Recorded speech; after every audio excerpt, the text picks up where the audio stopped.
It's showdown time on Lake Washington. Showdown time for two of the sport's fastest boats. The turbine-powered Tosti Asti, driven by this man, Steve Reynolds, has run like crazy all year, only to be victimized by a run of incredibly bad luck. Reynolds badly wants to beat this man, Chip Hanauer, pilot of the Atlas Van Lines, the boat that many think might become the most dominant sled in sports history. It's the Atlas and the Tosti. Showdown time. Next.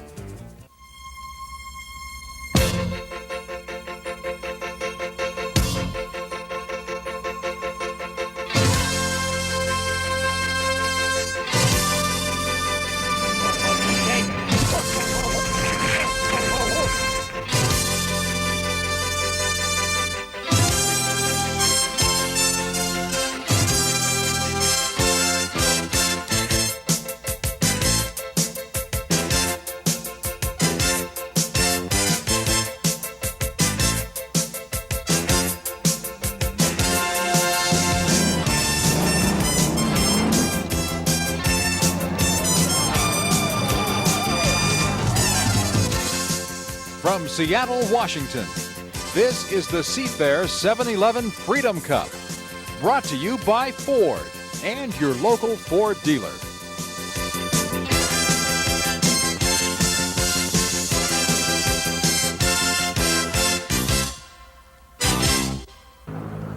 Hi, everybody. I'm Don Poyer, and welcome to Seattle, Washington for the 1984 7-Eleven Freedom Cup. Now, this is stop number 7 on the 84 circuit, only 1 week after the Gold Cup, which took place in Tri-Cities, Washington, 4 hours to the east from here.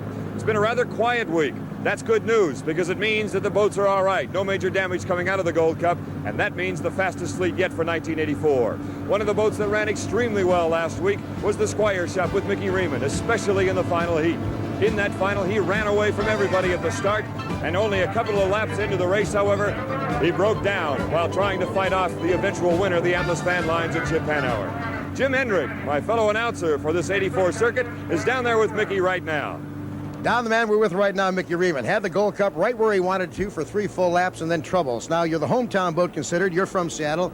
How does this race look to you? Oh, it looks fine. The weather's kind of acting up a little bit right now, but I feel it'll get better as the day goes on. And after all, I won here in '73 in the rain, so we really don't care that much. It's going to be a long, tough day for these hydros if they can fight the weather. Now let's take a look at Heat 1A, the way they line up. Heat 1A will see the light all-star in action. Tommy Deeth, the driver, checked in at 116.414 miles per hour. The Kawaguchi Travel at 117.9. The Miss Executone Telephone, 127.2. The Squire Shop at 132.3. The Miss Budweiser at 134.7. And the Atlas Van Lines, the high qualifier, at 137.6. And that's the way they stack up in Heat 1A. For the lineup for Heat 1B, let's go to Don Poyer. First of all, the U-22, the Joe Ritchie Spirit of Detroit with Todd Yarling, qualifying at better than 113 miles per hour. American Speedy Printing with Ron Snyder at 124.189. The U-40 with Scott Pierce, the Oboy Oberto at 115.9 miles per hour. The KZOK Machine Band, the U-20 with Jerry Hopp, a local boy out of the Northwest, 112.6. The Miss Renault with Milner Irvin out of Miami, the U-3 at 117.7 miles per hour. And the turbine-powered Miss Tosti Asti with Steve Reynolds at 132.6 miles per hour, the U-10. That'll do it for Heat 1A and 1B. Jim and I will be right back with the racing in just a minute.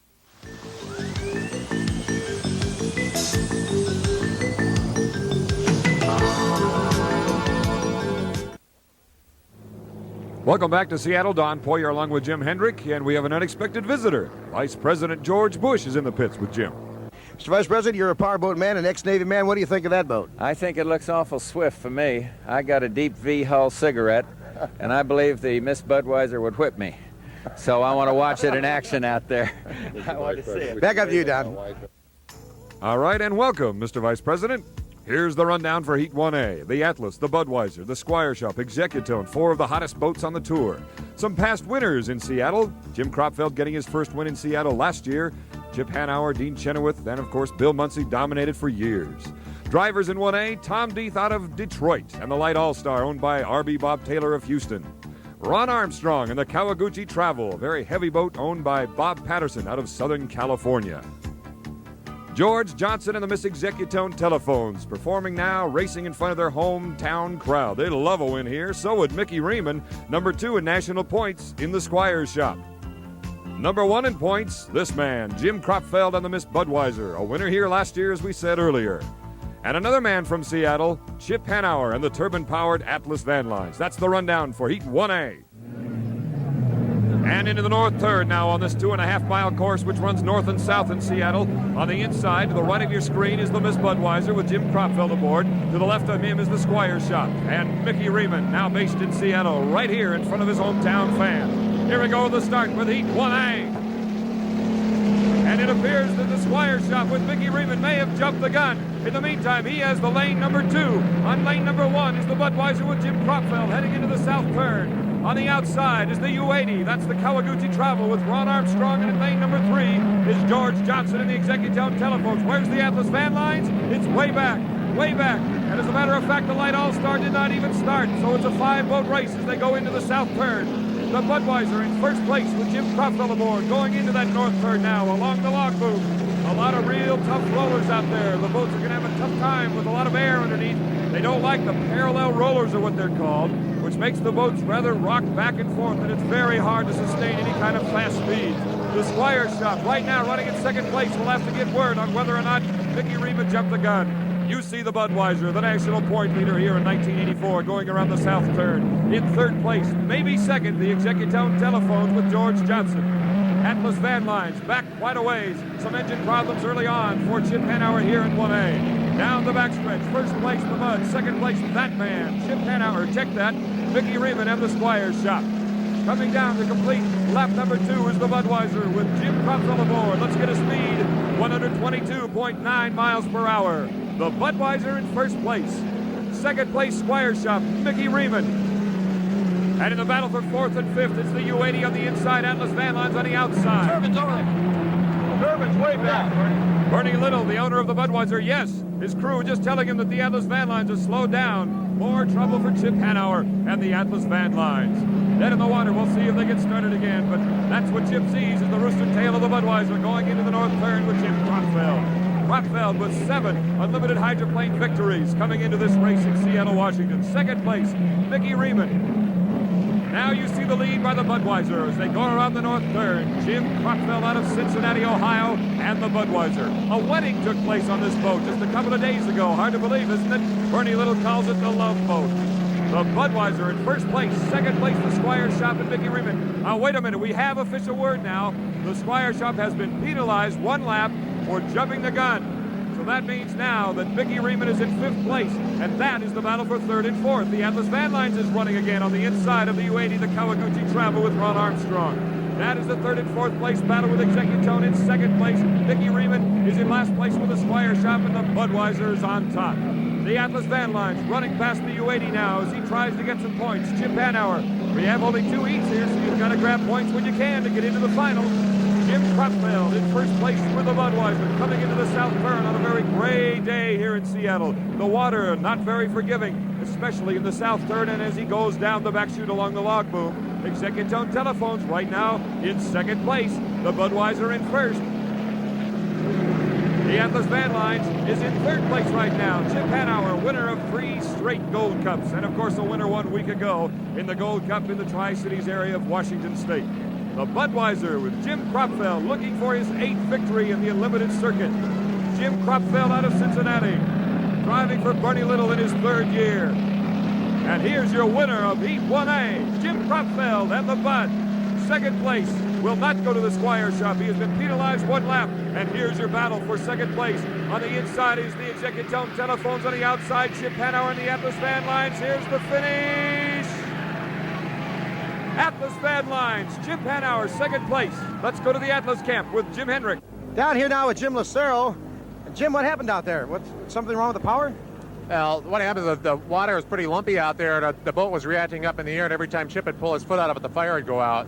The thing just doesn't like, violent throttle movements like that. So we just have to feather the thing. We're going to have to do a little bit with the boat ride for the 2nd heat to keep him from having to jerk his foot out of it like that.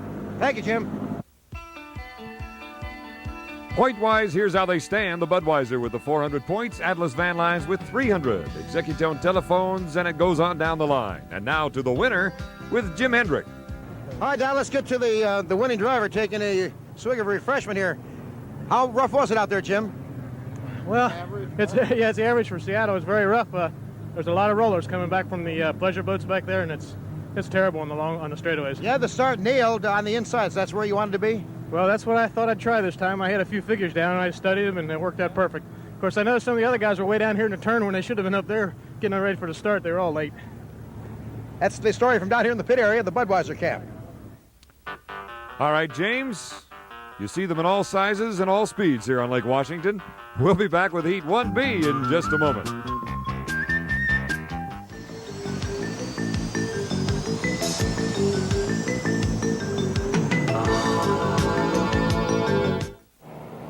Back to Lake Washington here in Seattle. Earlier we told you that the Squire Shop was penalized 1 lap for jumping the gun in Heat 1A. Jim Hendrick is with Mickey Riemann right now. Mickey, I ask you again, you jumped the clock? That's what they tell me. It's hard to tell out there. The starting clock is so far away from where we're running that you've got to look 90 degrees off your right shoulder to see it. According to my watch, I was okay. Well, that means that you're going to have to really set up hard in the next heat to make the final. Yeah, I don't know what we ended up fourth, 169 in points, I guess. You need a lot of points to make the final, so we're just going to have to keep an eye on everyone else and figure out what we need. Thanks, Mick. You bet. All right, let's move on. The rundown for Heat 1B. The Tosti Asti with Steve Reynolds, got to be a favorite. Highest qualifying speed in that heat. And while we're here, let's look at some of the records on Lake Washington. In 1980, for a 5-lap race, 2.5-mile course, Bill Munsey still holds the record. For 1-lap competition lap, Jim Kropfeld on the Budweiser at better than 1:31, set last year. And in 1982, Chip Hanauer set the qualifying record here of better than 140 miles per hour. Let's look at the drivers. First of all, the U-20, the KZOK Machine Band. Jerry Hopp, a Northwest boy. He'll be racing in the U-20 today. Todd Yarling, he was co-rookie of the year in 1983, driving the Joe Ritchie Spirit of Detroit out of Madison, Indiana. Scotty Pierce, again out of Seattle, driving the Oh Boy Alberto, owned by Fred Leland. Milner Irvin, out of Coral Gables, Miami, driving the Miss Renault, number 4 in points in the country so far. Ron Snyder in the American Speedy Printing. Boy, they've had engine problems the past few weeks. Let's see how they do today. Steve Reynolds and the Miss Tosti Asti, the turbine-powered boat. Steve, again, out of Seattle. 15 seconds away from the start of Heat 1B. On the inside is the Miss Renault as they come down that long straightaway before the starting line. American Speedy Printing is out in the lead right now as they come down to the starting line. American Speedy Printing, Ron Snyder, he is one of the best when it comes to the start. Ron Snyder, American Speedy Printing. Oh, look at, he's way out of attitude. Again, hitting those parallel rollers. You can see him on the right of the screen as he is rolling all over the place, but manages to hold on and take control going into the south turn. American Speedy Printing with Ron Snyder aboard. The only conventional boat out here, but now, he's slowing down. Ron Snyder, evidently blowing an engine, has gone dead in the water. Here's the Tosti Asti just coming into the south turn. The favorite in this heat, Steve Reynolds. He's got problems, evidently. The leader, Joe Ritchie, Spirit of Detroit on the left. Here is your 3rd and 4th place race with the U-20 and the Oh Boy Alberto. Scotty Pierce aboard, going down the back chute again where it's very, very turbulent. Coming down the main chute now, about to complete lap number 1, is the Miss Renault with Milner Irvin out of Miami, Florida. An airplane pilot, has a couple of planes, a Piper twin engine and a single engine airplane. The Miss Renault in first place. In second place is the Joe Ritchie Spirit of Detroit with Todd Yarling aboard out of Madison, Indiana. Third place, the Oh Boy Alberto with Scotty Pierce, the U-40. Here's the leader into that south third and back to the KZOK Machine Band, the U-20 based out of Seattle. Bill McFadden, the owner, and the Tosti Asti as you go aboard the boat with Steve Reynolds and the Tosti Asti and our Hitachi boat camera. We'll look at that more as the day goes on. Milner Irvin going into the north turn now. This is Scotty Pierce and the Oh Boy Alberto, owned by Fred Leland. The Miss Renault coming down the south turn now with a sizable lead. You see the Tosti Asti making a move against the KZOK Machine Band, advancing up into the field. He had evidently some engine problems as again you go aboard and you go past the entrance buoy, around the turn and heading down due south here in Seattle, Washington. Look how wet it gets as he goes around the rooster tail of the boat in front of him, and now they head south. Steve Reynolds on the outside trying to challenge now and move up into the field after a horrible start. He may have gotten washed down. We'll have to wait and see. Steve Reynolds, the Vietnam veteran, trying to go against the Boy Alberto and Scotty Pierce. That's who you see to the left of him as they go into the south turn. Back to the leader, and Milner Irvin. He has a son who races go-karts, as a matter of fact. Milner likes to be the chief engineer for him, but right now he's got his hands full with a very big 28-foot unlimited hydroplane. And he has just gone dead in the water. The Miss Renault is conked out and pulled onto the infield, so we have a new leader, this man right here, Joe Ritchie, Spirit of Detroit, with Todd Yarling aboard.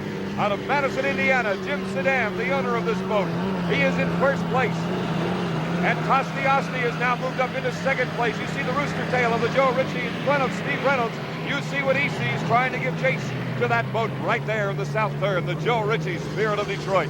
Again, the perspective shot showing you the size of a lead for Joe Ritchie, Spirit of Detroit. That boat out of Madison, Indiana, a John Steinecker design. Again, you see what it looks like to be an unlimited hydroplane driver.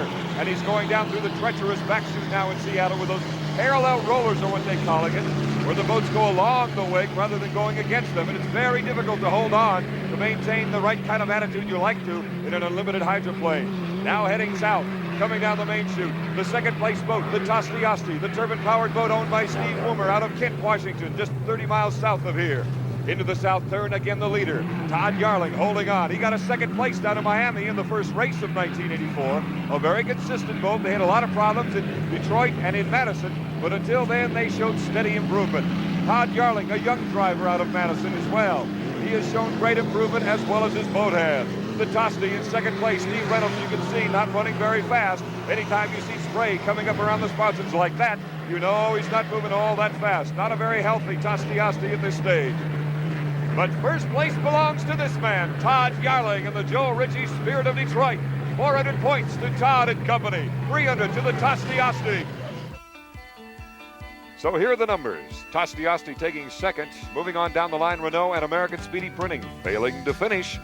Let's go down to the Tosti Asti camp, find out what happened.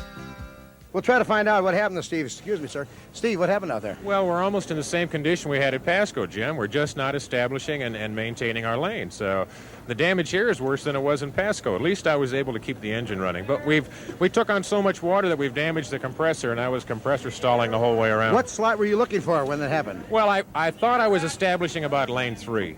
And you know, Lee Shaneth cautioned us at the drivers' meeting yesterday. The course line and the shore line do not run parallel. And I think some of the guys may have got that confused. An upset driver, to be sure. Back up to you, Don.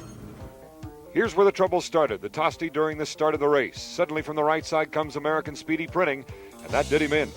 Let's go to the winner's camp for 1B. Don, I don't know if you can see a smile on this guy's face, but his first heat win ever in Unlimiteds. And rough out there. Oh, it's real rough out there. What did you know? Did you know Tosti was trying to catch you? Yeah, I saw him a couple of times. I was keeping an eye on him pretty close. On that start, you know, you didn't get that good of a start, but you actually were able to keep the boat going. Well, it was a mess out there. I was really wondering if I was going to make it to the starting line or not, but it kept on running. Todd Yarling, Joe Ritchie, Spirit of Detroit Special, the winner of Heat 1B. In the meantime, Jim, work going on at the Tosti Asti, and they have a break. They will be in Heat 2B, not 2A. We'll return with more racing on Lake Washington in a minute.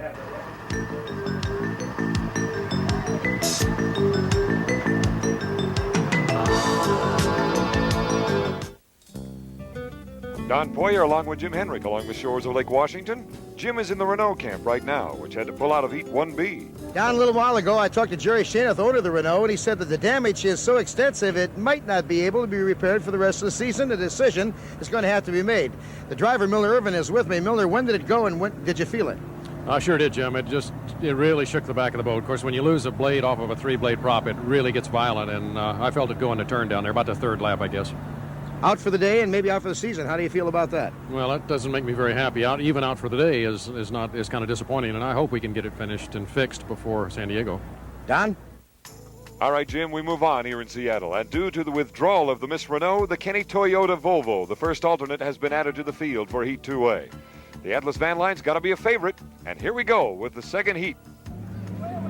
And again, the boats begin to gather up in the north turn towards the floating bridge. You see the Seattle floating bridge near Mercer Island here, very close to downtown Seattle. As the start of Heat 2A is coming up, the Boy Alberto way out in front of everybody, and the Kenny Toyota moving up. Here they come now for the start of Heat 2A.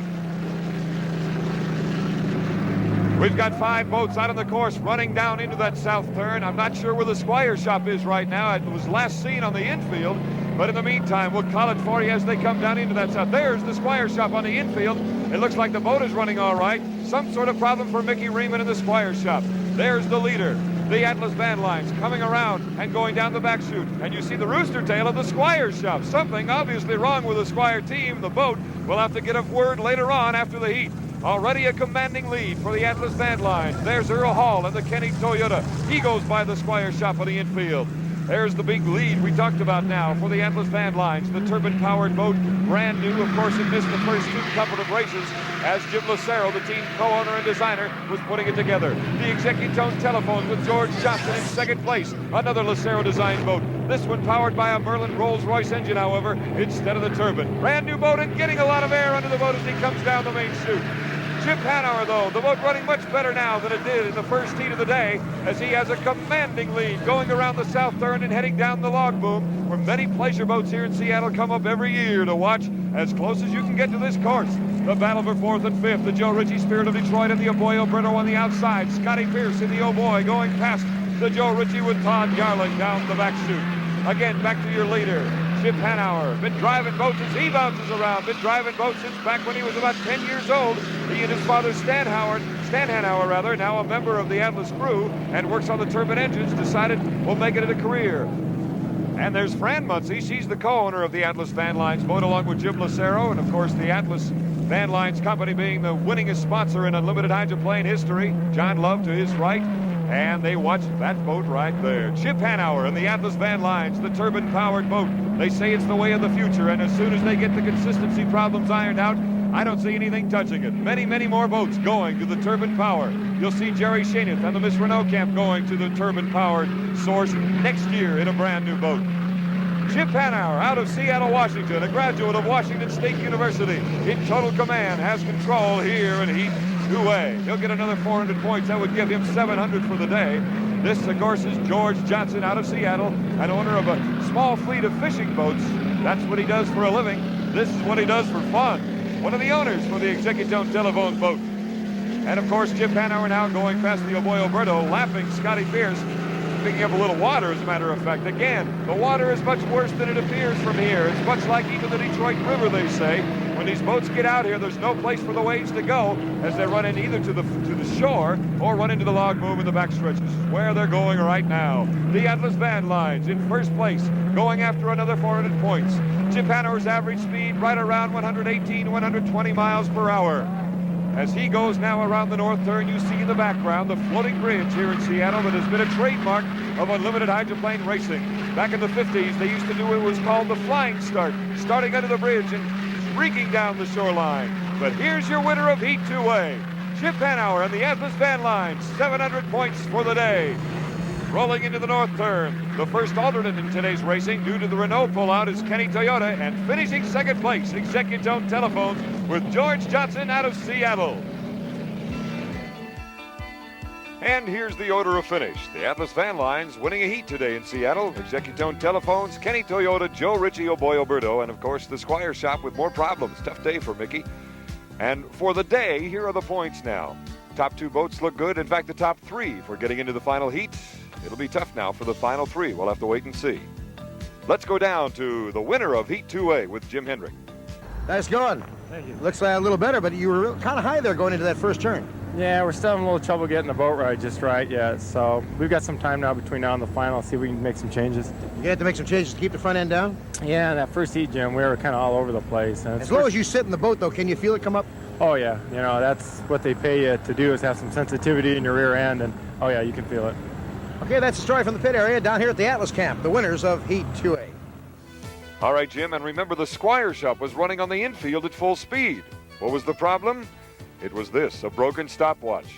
Mickey Riemann's watch was a minute off at the start. We'll return to Seattle in just a moment.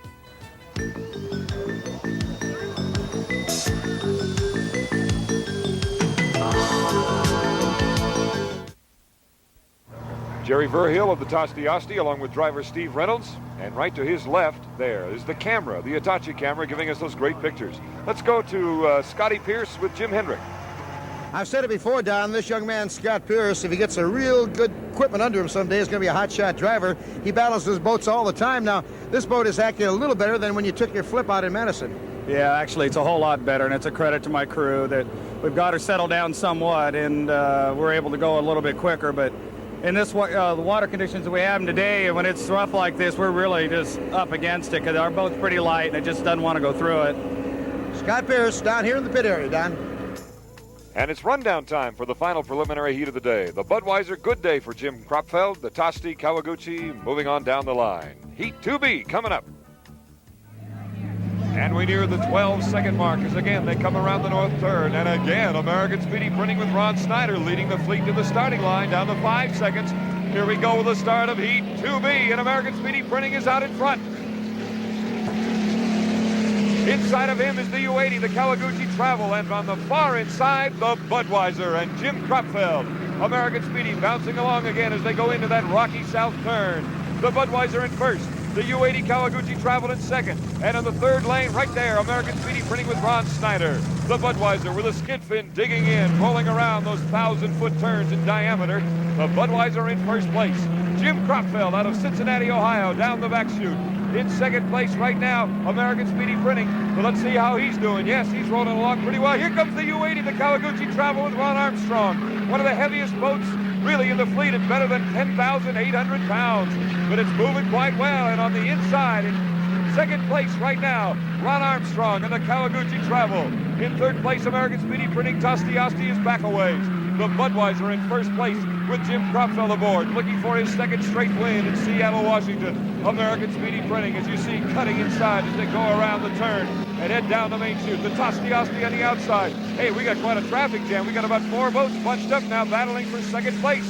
The Budweiser, the clear leader on the right side of your screen. You see the helicopter above with the officials aboard. The Tosti Asti is now moved up alongside American Speedy. And on the inside, the Kawaguchi Travel with Ron Armstrong. The far inside is the Light All-Star with Tom DeEath under the turbine-powered boat. 4 boats going into the south turn with the Budweiser clearly in front. There's the difference between first, second, third, fourth, and fifth. The Tosti Asti with Steve Reynolds out of Seattle now. Looks like he's moving ahead. Yes, he's in second place.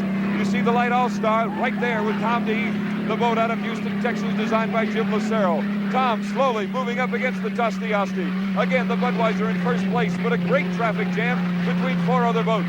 Jim Kropfeld, his first lap at better than 116 miles per hour. The speed's not all that high, and of course, one big reason, the water here on Lake Washington in Seattle. Very turbulent, a lot of rollers. Rollers are much worse than chop for an unlimited hydroplane. Second place to Steve Reynolds in the Tosti Asti turbine. Third to the Light turbine, the Light All-Star with Tom DeEath aboard. Into the south turn, back to the Budweiser, the Griffin engines. They have one for every heat. Their boat shop is only a couple of miles away from the course. They're based here in Seattle, as is the Tosti Asti in Kent, Washington, just 30 minutes south of here. The Light All-Star, based in Houston with Tom DeEath out of Detroit. But the Griffin-powered reliability is really paying off for the Budweiser today. Average speed right now for the Budweiser, better than 115 miles per hour. Again, not that fast, but again, very turbulent waters. Jim Kropfeld waving at the beach as he goes by. Confident driver. They still got a couple laps to go. Third place to the Light All-Star, Tom DeEath, aboard that Lucero-designed boat. It was built right here in Seattle, as a matter of fact, before it was shipped to Houston. Boat's beginning to string out a little bit as we go on the final lap, and Jim Kropfeld and the Budweiser in total control. There's a good picture of the 2.5-mile course here on Lake Washington. The Budweiser, the Tosti Asti with Steve Reynolds, the Vietnam veteran. Of course, Tom DeEath and the Light All-Star, the blue and white beautiful boat. And Ron Snyder at American Speedy Printing. He's got a sore shoulder, by the way, his right shoulder. He dislocated it earlier playing softball. There's Ron Armstrong and the Kawaguchi Travel. Very sophisticated telemetry system with that boat, gauging RPMs, propeller use, etc. Quite a boat. And that is quite a boat, too. The Budweiser winning Heat 2B. A perfect day so far. Second place to the Tosti Asti. And third to the Turbine, the Light All-Star. Here's how they finished in Heat 2B. The Budweiser, a perfect day with 800 points for Jim Kropfeld, the Tosti, the Light All-Star, and moving on down the line. For the day, the Budweiser, as I said, going great guns. The Tosti Asti KZOK with 338. And it looks right now that the Bud and the Tosti in good shape to make the final. Right now, Jim is with the winningest owner in hydroplane history, Bernie Little. Second win in a row, Don. Let's get the happy owner, Bernie Little, who's a nervous wreck. I don't understand. You pace up and down all the time. Yeah, well, Jim, you see the conditions of the water out there, and those boats are flying pretty good. And, you know, these drivers, their adrenaline's going, and they want to win. And, you know, yeah, I get pretty nervous. You yell, slow down, Jim. Slow down, Jim. Yeah, He can't hear you. Why not go to a radio helmet? Well, I think if I do that, he'll quit. That's the story from the Budweiser camp. Winners of Heat 2B, perfect 800 points so far. And Jim, the field for the final heat is now set. The Budweiser, Atlas Van Lines, the Tosti Asti, Joe Ritchie, Spirit of Detroit, Executone Telephones, and Oh Boy Alberto got in there. Here's a big part of the 7-Eleven Freedom Cup each year. The Blue Angels always make an appearance. We'll return to Seattle, Washington in just a moment.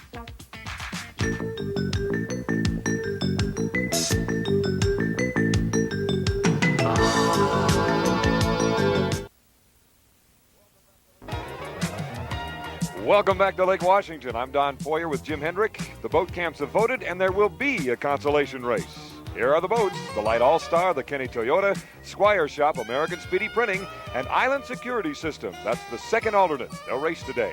Here we go. And there has been one driver change. The American Speedy Printing will be driven by Milner Irvin of the Renault due to that sore shoulder of Ron Snyder's. Here we go with a consolation heat. On the inside, American Speedy Printing. In lane number 2 is the Squire Shop. In lane number 3, the turbine-powered Light All-Star. This might be one of the finest fields of a consolation heat in years in unlimited hydroplane racing. Here we're doing it on Seattle's Lake Washington in 1984's 7-Eleven Freedom Cup. Around the south turn they go. On the inside is American Speedy Printing with Milner Irvin driving a boat that he has not driven for a number of years.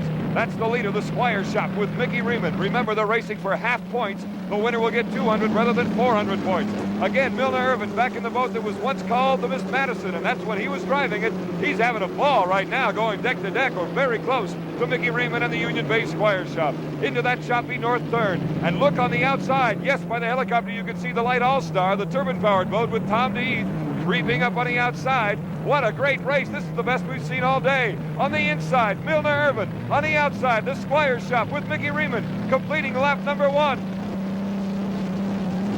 As you see the Light All-Star, time 115.1 miles per hour for the Squire Shop. On the right side is Milner Irvin with Mickey Riemann, 4th place. The Kenny Toyota Volvo with Earl Hall in his second race of 1984.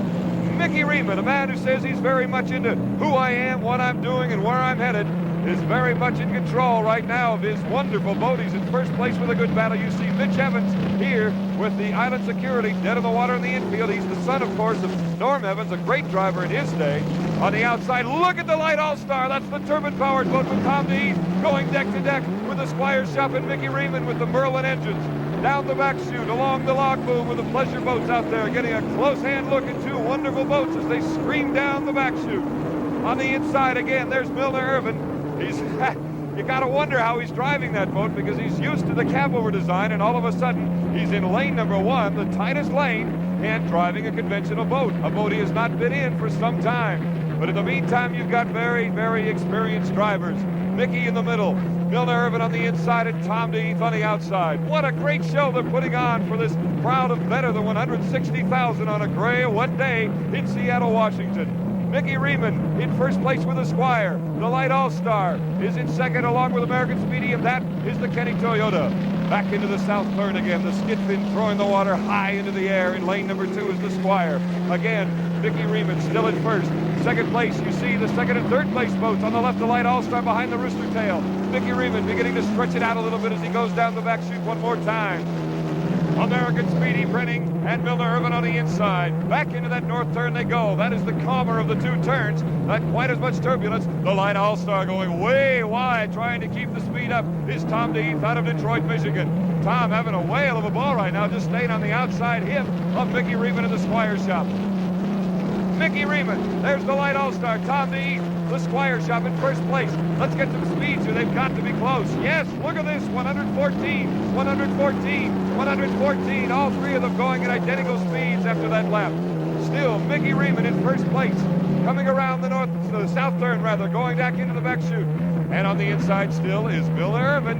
having a great time driving his old boat. That's a Turbo Allison engine, the same as he has on the Renault. And this is the final trip around the north turn. Mickey Riemann in lane number 2. Look at how these veteran drivers can hold their lanes, be safe, and yet keep racing. Here it is. This is the sprint for the finish in the checkered flag. On the inside, American Speedy Printing with Milner Irvin. Mickey Riemann still with the lead in the Squire shop as they streak for the flag. Mickey Riemann in first place. American Speedy Printing in second place. Third place, the Light All-Star. That's how they'll finish. Fourth place, Kenny Toyota Volvo. Best heat of the day, and probably the finest field you'll ever see in a consolation race. The Squire Shop takes it with American Speedy, Light All-Star, Kenny Toyota, and Island Security System failing to finish. There's a strict rule about unlimited racing. You must have fun. And the Mercury Outboard Company, along with the Miss Texmo, they're doing their best. Fresh fruit, you name it. Oh, what a way to go.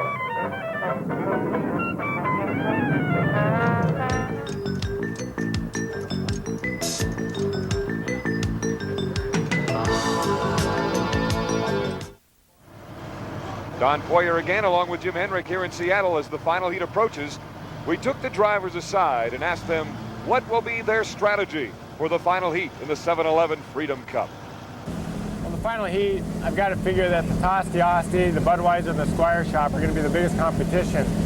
The way I see it shaping up is the Budweiser and the Squire Shop are going to fight for the inside. I put my money on Cropfield to get it away from Riemann. I think Steve and the Tosti boat and myself with the Atlas Van Lines, I think we'll stay outside, stay out of trouble, protect our turbine engines, make sure that the turbines have good, clean air to breathe with no water in it, and good, clean water that we can really let the boats get out and roll.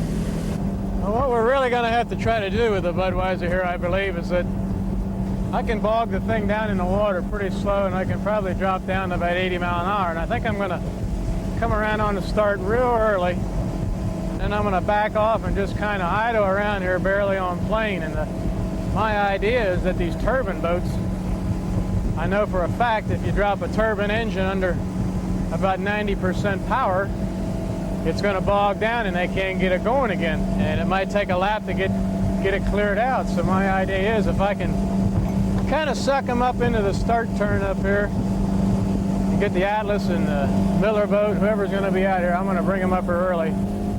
That's probably be our best chance if the Atlas and the Tosti are running like they were in Detroit and Madison, where they went out and broke all kind of course records and lap records. That's probably going to be my strategy, I think.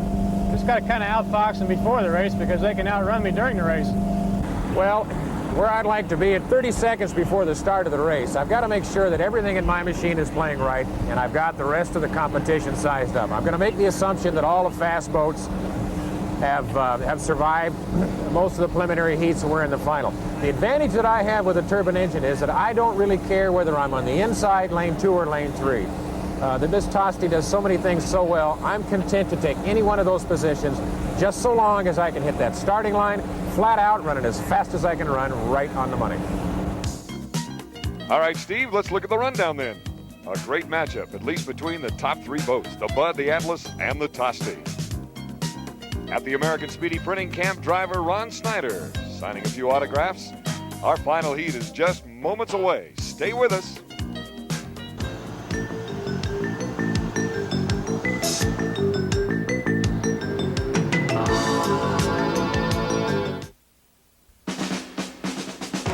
The final heat is upon us. Chip Hanauer with a last-minute hug from an adoring fan.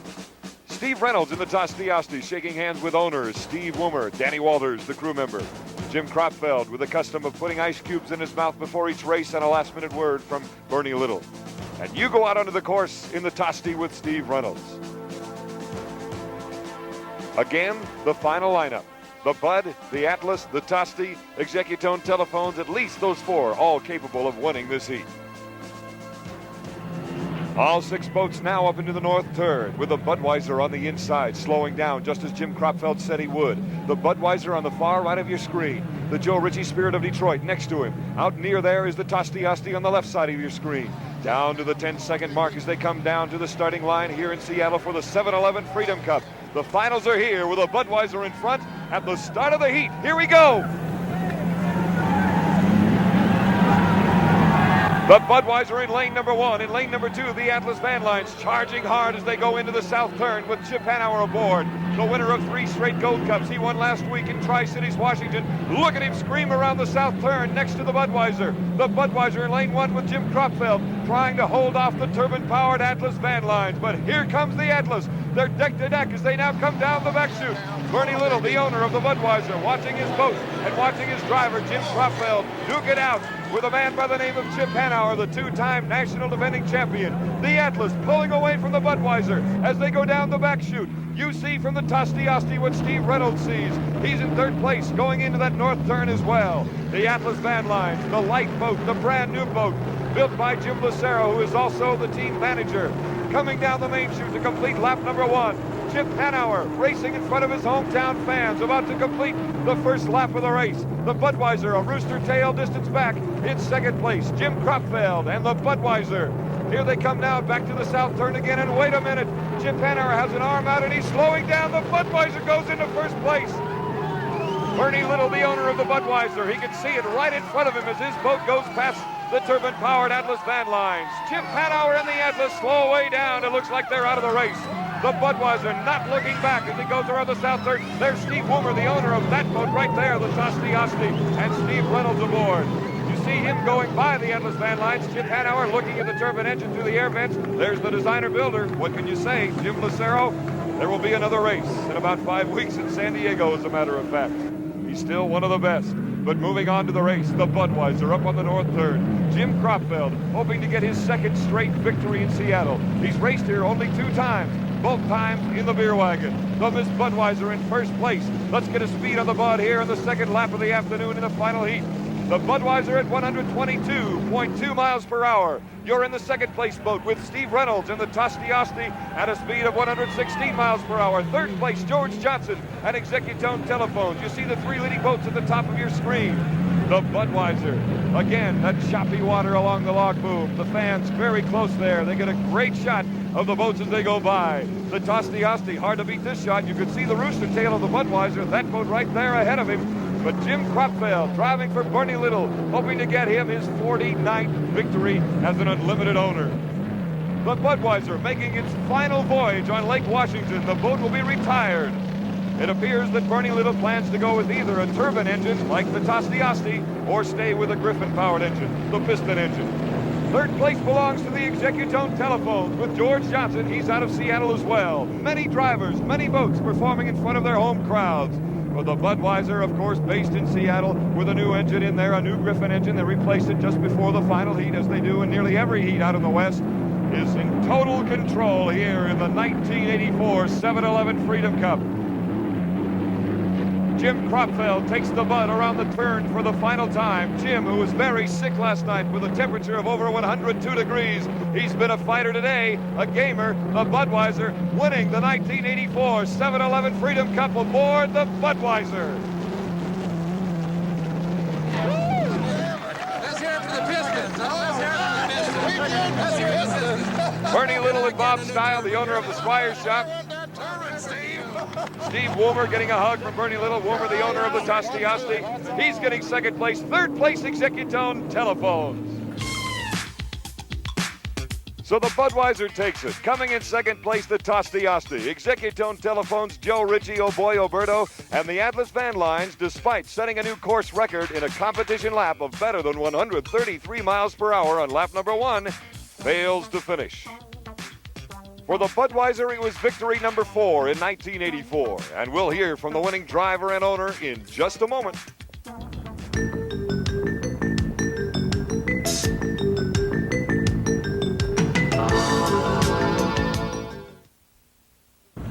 Four victories and 7 races for this team. The driver, Jim Kropfeld, the owner, Bernie Little. And Bernie, you stomped through another one on the docks. Yeah, I sure did. I've walked about 400 miles a day, but Miss Budweiser was very victorious, won all 3 heats.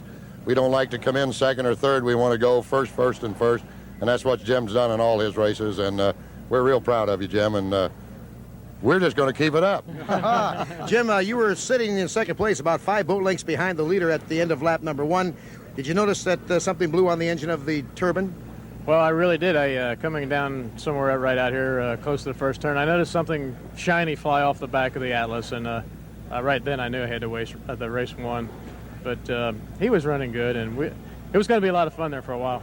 It breaks down that the Budweisers won every other race. 1, 3, 5, and odd number 7. So odd numbers are in for Bernie Little and Jim Kropfeld. Back up to you, Don. So, Jim, you and I have been through 7 races in 1984, and it is turning into a bit of a runaway for the Budweiser in national points. The Union Bay Squire Shop, tough day for Mickey Riemann and company today, but they'll be back. Executone Telephones moves into, well, they held on to 3rd place. The Tosti and Atlas Van Lines, however, move up ahead of the Renault and the Joe Ritchie Spirit of Detroit with 3,168 points. Looking at the rest of the field, the American Speedy Printing with Ron Snyder, the KZOK Machine Band, Oboy Oberto Light All-Star, the Kawaguchi, and congratulations to the Kenny Toyota Volvo and Earl Hall. They competed well today as the first alternate and picked up some more points. Well, that'll do it for the 1984 7-Eleven Freedom Cup in Seattle, Washington. Our congratulations to Bernie Little and to Jim Kropfeld of the Budweiser, their 4th victory in 1984. For Jim Hendrick, I'm Don Poyer. So long from Seattle, Washington. This has been the 7-Eleven Freedom Cup, brought to you by Ford and your local Ford dealer.